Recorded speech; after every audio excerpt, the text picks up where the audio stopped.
एक दिन हजरत मोहम्मद सल्लल्लाहु अलैहि वसल्लम के दौर में अरब में फादास नाम का एक गांव था। इस गांव में रोकाना नाम का एक मशहूर पहलवान रहता था जो बहुत ही ताकतवर और विशाल शरीर वाला था। उस जमाने में रोकाना को सबसे बलशाली इंसान माना जाता था क्योंकि कुश्ती में कोई भी उसके सामने टिक नहीं पाता था। हर मुकाबले में लोग उसकी ताकत के आगे हार मान लेते थे। अरब में उसकी बहादुरी और शक्ति के चर्चे हर तरफ थे। एक दिन रोकाना अपने गांव के कुछ लोगों के साथ कुश्ती को लेकर बातचीत कर रहा था। तभी वहाँ एक अजनबी आया। उसने सभी को संबोधित करते हुए कहा, क्या तुम लोगों को पता है कि मक्का में एक नबी तशरीफ लाए हैं? उनका नाम मोहम्मद सल्लल्लाहु अलैहि वसल्लम है। वह अल्लाह के सच्चे रसूल हैं और उन पर आसमान से कुरान उतारी गई है। उनकी बातों को सुनकर बहुत से लोग इस्लाम कबूल कर रहे हैं। कहा जाता है कि उनके पास कई अजूबे दिखाने की ताकत भी है। उस शख्स की बातें सुनकर वहाँ मौजूद लोगों में हलचल मच गई। सबने कहा, हमें भी उनसे मिलकर उनकी बातें सुननी चाहिए। रोकाना भी सोच में पड़ गया और थोड़ी देर बाद बोल पड़ा, अगर वह सच में अल्लाह के भेजे हुए नबी हैं, तो मुझे उनसे कुश्ती लड़नी होगी। अगर मैंने उन्हें हरा दिया तो साबित हो जाएगा कि वह सिर्फ एक आम इंसान है। यही सोचते हुए रोकाना पहलवान अपने घर लौट आया। उसका एक बेटा था जिसका नाम यजीद था। वह भी अपने पिता की तरह बेहद ताकतवर था और उसने कभी किसी मुकाबले में हार नहीं मानी थी। रोकाना ने अपने बेटे से कहा, मैंने सुना है मक्का में मोहम्मद सल्लल्लाहु अलैहि वसल्लम नाम का एक व्यक्ति है जिसे लोग बहुत बड़ा जादूगर कहते हैं। इसलिए मैं सोच रहा हूँ कि मक्का जाकर उनसे मिलूं और उनके साथ कुश्ती करूं। रोकाना की यह बात सुनकर उसका बेटा यजीद बोला, बाबा मैं भी आपके साथ मक्का जाऊंगा। मैं भी देखना चाहता हूँ कि वह वास्तव में कौन है। कुछ दिनों बाद रोकाना और उसका बेटा यजीद मोहम्मद सल्लल्लाहु अलैहि वसल्लम से मिलने के लिए मक्का की ओर रवाना हो गए। लंबा सफर तय करने के बाद तपते रेगिस्तान को पार करके वे आखिरकार मक्का पहुंच गए। लेकिन मक्का पहुंचते ही रोकाना ने महसूस किया कि उसके दिल में एक अजीब सी शांति समा गई है।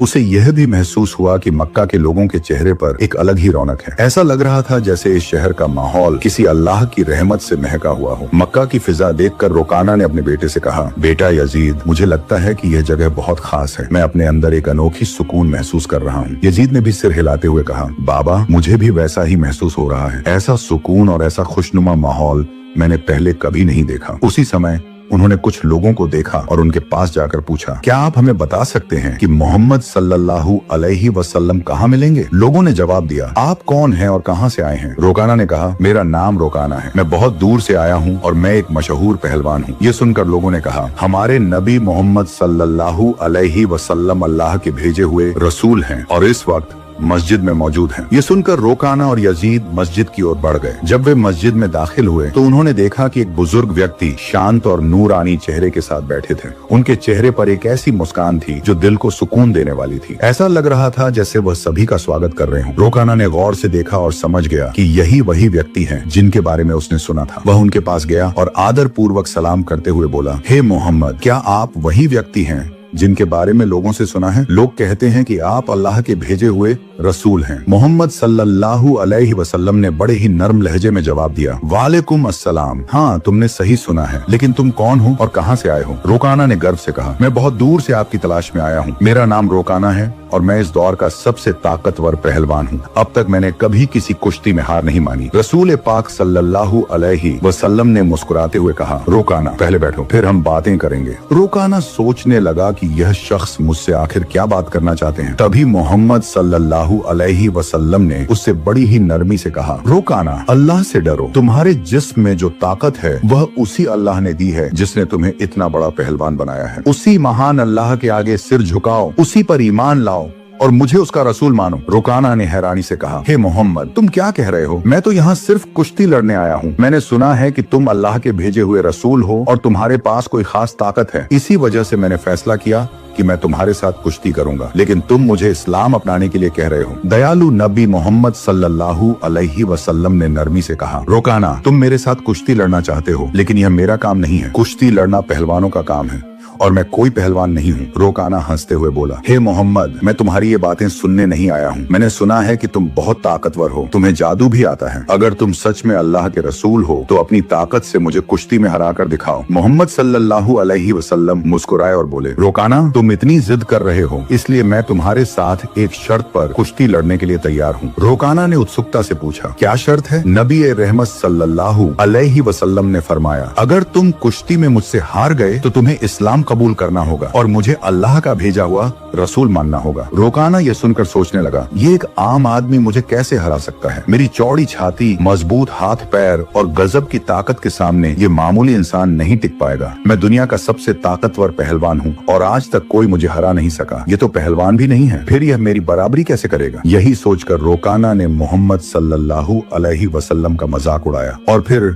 घमंड भरे स्वर में बोला, ठीक है, मैं तुम्हारी शर्त मानता हूँ। अगर तुम मुझे हरा देते हो तो मैं तुम्हें अल्लाह का रसूल मान लूंगा, अल्लाह पर ईमान लाकर इस्लाम कबूल कर लूंगा। इसके बाद कुश्ती के लिए एक बड़ा मैदान तैयार किया गया। मक्का और आसपास के इलाकों से लोग ये मुकाबला देखने के लिए उमड़ पड़े। हर कोई उत्सुक था कि क्या होगा। लोग जानते थे कि रोकाना अपनी ताकत के लिए मशहूर है, लेकिन वे यह भी देखना चाहते थे कि मोहम्मद सल्लल्लाहु अलैहि वसल्लम कैसे मुकाबला करेंगे। फिर तय समय पर मुकाबला शुरू हुआ। दयालु नबी मोहम्मद सल्लल्लाहु अलैहि वसल्लम और रोकाना मैदान में उतरे। जैसे ही मुकाबला शुरू हुआ, रोकाना ने पूरे जोश के साथ रसूल सल्लल्लाहु अलैहि वसल्लम पर हमला करने के लिए कदम बढ़ाया, लेकिन तभी नबी रहमत सल्लल्लाहु अलैहि वसल्लम ने बड़ी आसानी से रोकाना को पकड़कर एक झटके में उठा लिया और जमीन पर पटक दिया। रोकाना को यकीन ही नहीं हुआ कि वह इतनी आसानी से गिर गया। उसने खुद को संभालने की कोशिश की, लेकिन उसने महसूस किया कि उसकी आधी ताकत खत्म हो चुकी थी। रसूल सल्लल्लाहु अलैहि वसल्लम ने मुस्कुराते हुए कहा, हे रोकाना, तुम हार चुके हो। अब भी क्या तुम मुकाबला जारी रखना चाहते हो? क्यों नहीं अपनी हार मान लेते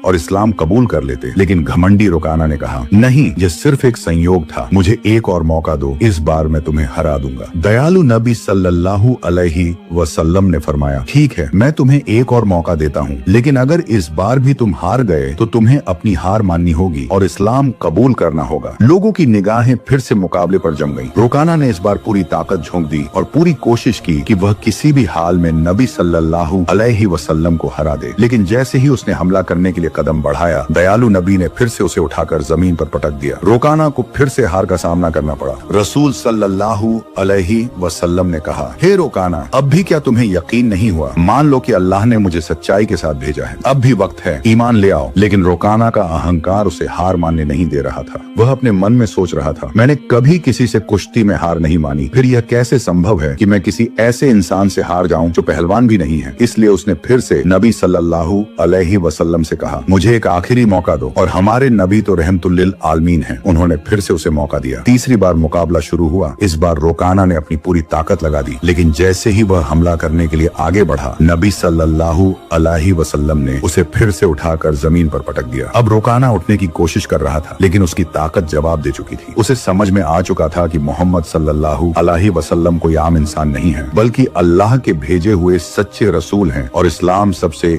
बेहतरीन धर्म है। फिर रुकाना ने रसूल सल्लल्लाहु अलैहि वसल्लम से कहा, हे अल्लाह के नबी, अब मुझे यकीन हो गया है कि आप सच में अल्लाह के रसूल हैं और इस्लाम सच्चा धर्म है। मैं आपको नबी के रूप में स्वीकार करता हूँ और अल्लाह पर ईमान लाता हूँ। जब रुकाना ने इस्लाम कबूल कर लिया तो रसूल सल्लल्लाहु अलैहि वसल्लम ने फरमाया, अब तुम सच्चाई को समझ चुके हो। दरअसल इंसान कभी भी अपनी ताकत से मजबूत नहीं होता। अल्लाह ने मुझे जो ताकत दी है उसी की वजह से आज तुम मुझसे हार गए हो, और यह भी अल्लाह ही की मर्जी थी कि तुम इतने बड़े पहलवान बने। अगर अल्लाह नहीं चाहते तो मैं तुम्हें हराने की ताकत भी नहीं रखता। रसूल सल्लल्लाहु अलैहि वसल्लम की यह बात सुनकर रुकाना की आंखों में आंसू आ गए। उसने खुशी और सुकून के साथ इस्लाम धर्म कबूल कर लिया। यह घटना हमारे नबी की महानता का एक जिंदा चमत्कार थी। लेकिन तभी एक और चुनौती सामने आ गई। रुकाना का बेटा यजीद, जो खुद भी एक मशहूर और ताकतवर पहलवान था, अपने पिता की हार को स्वीकार करने के लिए तैयार नहीं था। उसके अंदर एक अजीब सा आत्मविश्वास था जो उसे अपने पिता की हार का बदला लेने के लिए उकसा रहा था। यजीद ने गुस्से और जोश में भरकर रसूल सल्लल्लाहु अलैहि वसल्लम को ललकारा, हे मोहम्मद, आपने मेरे पिता को कुश्ती में हराकर यह साबित कर दिया कि आप असाधारण इंसान हैं, लेकिन मैं आपकी ताकत का अंदाजा नहीं लगा पाया। क्या आप मेरे साथ कुश्ती लड़ेंगे? रसूल सल्लल्लाहु अलैहि वसल्लम ने यजीद की आंखों में देखा और समझ गए कि उसके दिल में अब भी संदेह बाकी है। उसे ईमान की रोशनी की जरूरत थी, इसलिए उन्होंने मुस्कुराते हुए उसका चैलेंज स्वीकार कर लिया। अब यजीद ने खुद को लड़ाई के लिए तैयार किया। वह अपने पिता की तरह ही ताकतवर था और उसने कभी किसी से हार नहीं मानी थी। उसके मन में एक ही बात चल रही थी कि वह मोहम्मद सल्लल्लाहु अलैहि वसल्लम को हराकर अपने पिता की हार का बदला लेगा और अपने खानदान की इज्जत वापस पाएगा। फिर जब कुश्ती शुरू हुई तो यजीद यजीद ने अपनी पूरी ताकत लगा दी। हजरत मोहम्मद सल्लल्लाहु अलैहि वसल्लम पर हमला किया गया, लेकिन हमारे नबी ने हर एक वार को आसानी से रोक लिया। यजीद हैरान रह गया, उसे यकीन नहीं हो रहा था कि यह कैसे संभव है। फिर रसूल सल्लल्लाहु अलैहि वसल्लम ने उसे एक मौका दिया ताकि वह अपनी पूरी ताकत आजमा सके। यजीद ने पूरी ताकत से हमला किया, लेकिन इस बार भी रसूल सल्लल्लाहु अलैहि वसल्लम ने उसे जमीन पर गिरा दिया। यजीद का शरीर इतनी जोर से जमीन से टकराया कि उसे लगा जैसे उसकी हड्डियां टूट गई हैं। यजीद ने फिर से उठने की कोशिश की, लेकिन उसके पैरों में ताकत नहीं बची थी। उसने जब नबी सल्लल्लाहु अलैहि वसल्लम की तरफ देखा तो उनके चेहरे पर एक सुकून भरी मुस्कान थी। फिर हमारे नबी ने उसका हाथ पकड़कर कहा, ओ यजीद, तुम वाकई बहादुर हो, लेकिन याद रखो कि असली ताकत अल्लाह रब्बुल आलमीन के हाथ में है। आज तुमने अपनी आंखों से देख लिया कि अल्लाह ने अपने नबी को कितनी ताकत दी है। क्या अब भी तुम्हारे दिल में कोई शक बचा है? यह सुनते ही यजीद की आंखों से आंसू बहने लगे। उसने हजरत मोहम्मद सल्लल्लाहु अलैहि वसल्लम के सामने आत्मसमर्पण करते हुए कहा, हे अल्लाह के रसूल, आज मैंने अपनी जिंदगी का सबसे बड़ा सबक सीखा है। मैं गवाही देता हूँ कि अल्लाह के सिवा कोई माबूद नहीं और आप मोहम्मद सल्लल्लाहु अलैहि वसल्लम अल्लाह के सच्चे नबी हैं। इसके बाद रुकाना और यजीद के इस्लाम कबूल करने की खबर पूरे अरब में फैल गई। कुछ दिन बाद मदीना का एक गैर मुस्लिम युवक नबी सल्लल्लाहु अलैहि वसल्लम के पास एक अपमानजनक सवाल लेकर आया। उसने कहा, हे मोहम्मद, क्या आपने यह दावा किया है कि आप अल्लाह की तरफ से भेजे गए नबी हैं? और क्या आपके पास अल्लाह की तरफ से कोई वही दिव्य संदेश आता है? अगर आपकी बात सच है तो कुछ ऐसा करके दिखाइए जो आम इंसान के लिए करना नामुमकिन हो। रसूल सल्लल्लाहु अलैहि वसल्लम ने फरमाया, तुम क्या देखना चाहते हो, बताओ। उस युवक ने दूर खड़े एक पेड़ की तरफ इशारा करते हुए कहा, अगर तुम सच्चे नबी हो तो बिना किसी स्पर्श के बस अपने हुक्म से इस पेड़ को यहाँ बुला लो। ये सुनकर रसूल सल्लल्लाहु अलैहि वसल्लम मुस्कुराए और बोले, मैं कुछ नहीं करूंगा, तुम बस उस पेड़ के पास जाओ और कह दो कि अल्लाह के भेजे हुए रसूल तुम्हें बुला रहे हैं। युवक बड़ी उम्मीद और जिज्ञासा के साथ पेड़ के पास गया और बोला, हे पेड़, तुम्हें अल्लाह के नबी बुला रहे हैं। जैसे ही यह शब्द पूरे हुए, पेड़ कांपने लगा। लोगों ने देखा कि पेड़ ने अपनी जड़ों को जमीन से निकाल लिया और धीरे धीरे कूदता हुआ नबी सल्लल्लाहु अलैहि वसल्लम के पास आकर खड़ा हो गया। युवक यह देखकर चौंक गया और बोला, यह तो जरूर कोई जादू है। उसने कहा, अगर तुम सच्चे नबी हो तो इस पेड़ को वापस उसी जगह भेज दो जहाँ से वह आया था। नबी सल्लल्लाहु अलैहि वसल्लम ने फरमाया, जाओ अपनी जगह पर लौट जाओ। और सबने देखा कि पेड़ तुरंत वापस अपनी जगह चला गया और पहले जैसा खड़ा हो गया। यह देखकर वह युवक जोर से बोला, अशहदु अल्ला इलाहा इल्लल्लाह व अशहदु अन्ना मोहम्मदुर रसूलुल्लाह, यानी मैं गवाही देता हूँ कि अल्लाह के सिवा कोई माबूद नहीं और मोहम्मद सल्लल्लाहु अलैहि वसल्लम अल्लाह के सच्चे रसूल हैं। इसके बाद उस युवक ने न सिर्फ इस्लाम कबूल किया बल्कि अपने पूरे परिवार को भी मुसलमान बना लिया। हमारे नबी सल्लल्लाहु अलैहि वसल्लम की पूरी जिंदगी ऐसे अनगिनत चमत्कारों से भरी हुई है। हम जो जन्म से मुसलमान हैं, अगर हम सही तरीके से इस्लाम को अपनाएं तो दुनिया की कई चीजें बदल सकती हैं। अल्लाह हमें सभी को नबी सल्लल्लाहु अलैहि वसल्लम की दी गई तालीम को अपनी जिंदगी में लागू करने की तौफीक अता फरमाए। आमीन। अगर आपने अभी तक वीडियो को लाइक नहीं किया है तो लाइक करें, शेयर करें और चैनल को सब्सक्राइब करें। मिलते हैं अगली वीडियो